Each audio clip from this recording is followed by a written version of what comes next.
Намираме се квартал Странджа на град Айтос, един от най-големите квартали, така наречената Махалат. Ето още едно нерегламентирано сметище в огромен размер и затрупано после от общината, за да не се вижда, че е сметище.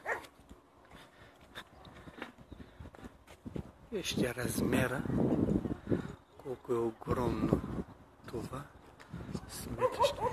Влизали са машини, за да замаскират сметището. Не е почистено, а замаскирано с прах отгоре. Виждате боклуците. Вижте.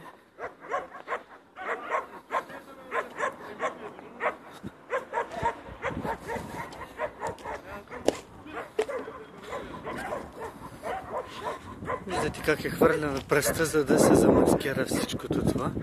Всичките тези отпадъци.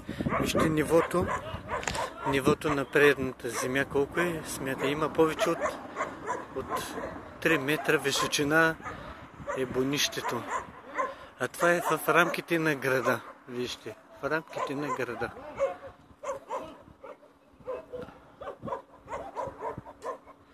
Вижте каква е височината на сметището.